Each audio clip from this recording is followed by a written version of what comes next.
Every year, hundreds of bills come out of the Idaho legislature on topics that will impact all our daily lives. We'll keep you up to date on what's happening at the Idaho State House all during the legislative session. Search Idaho Matters wherever you get your podcasts.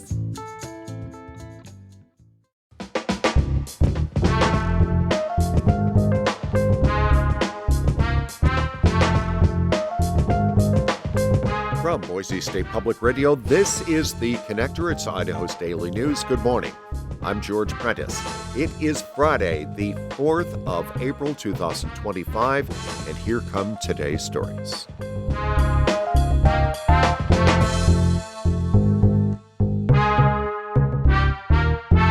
The New York Times is reporting that the Trump administration has fired the entire staff of the Low-Income Heating Energy Assistance Program, a more than 4 decades-old program within the Department of Health and Human Services that helps more than 6 million Americans afford their utility bills. And as Troy Oppie tells us, tens of thousands of Idahoans have used the program in the last fiscal year. Households that qualify apply for the grant funding through community assistance agencies. There are 8 in Idaho under the State Department of Health and Welfare. More than 38,000 Idahoans received the grants last fiscal year, according to the department, with more than $17.7 million in benefits. The state used another $1.2 million in federal funds to administer the program. The federal funding has not been revoked, but with the 25 program administrators fired, it's not clear how people who can't afford their heating and cooling bills will access that money. An Idaho Health and Welfare spokesperson in an email wrote they're working to determine the extent of the impact on this and other programs, and, quote, all of our federal grants include exit strategies, which we are prepared to implement, unquote. Troy Oppie, Boise State Public Radio News.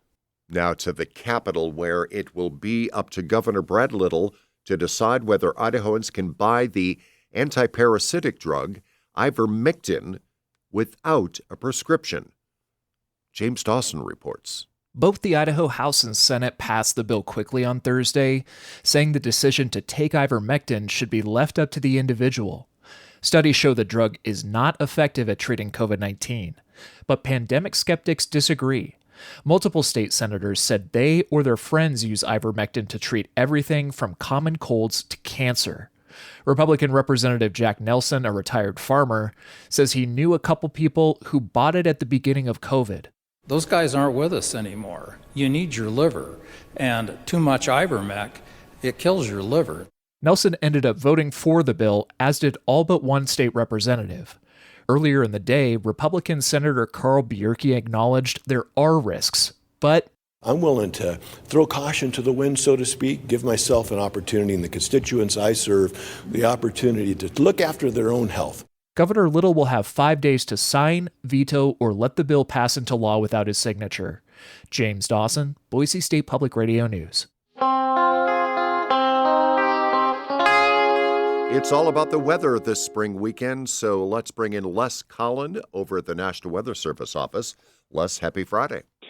Same to you, George. It appears as if things have dried out. What can we expect for the next day or two? Yes, it has dried out. We're going to be sunny, or mostly sunny and warmer. Nice. The next 3 days. It's going to get up to about 70 degrees for a high on Sunday. And then after that, what can we expect? Then it's going to cool down for a couple of days as another Pacific trough comes in. We'll have showers on Monday. It'll dry out on Tuesday and then warm up again, even warmer than Sunday. We'll get well up into the 70s Wednesday and probably the rest of the week, or through Friday anyway. So what are we talking about, by the way? Like low to mid 70s or higher 70s? At this time, it looks like the lower to mid 70s, yeah. And indeed, those temperatures have to be higher than normal, yes? Yes, it is. It's about 10 degrees higher than normal, and that's not really good because it will increase snow melt and runoff into the rivers that are already running high. That's a really good point. He is Les Collin at the National Weather Service office. Les, have a good weekend. Thank you so very much. You too, George. Thanks.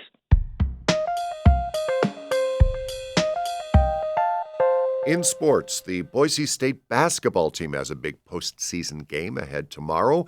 It will be the College Basketball Crown Tournament in Las Vegas, and the Broncos have made it to the semifinals. Tomorrow morning, they take on Nebraska, and Nebraska head coach Fred Hoiberg says while his team prepares to take on Boise State, he has high praise for the Broncos. We'll have a good long film session and watch a first look at Boise and then walk through some of their actions. And we get to spend a couple more days together in Las Vegas. Hell, what could be better? And then get a game plan ready for a really talented Boise State team that really should have been in the NCAA tournament. Tip-off is tomorrow morning at 11:30 Mountain Time, and the game will be televised on Fox Sports 1. Now, what a week, and that is today's episode of The Connector. I'm George Prentice. We'll see you back here on Monday. To stay in touch with the news between now and then, check out BoiseStatePublicRadio.org, or better yet, download the free Boise State Public Radio app. And thanks for listening.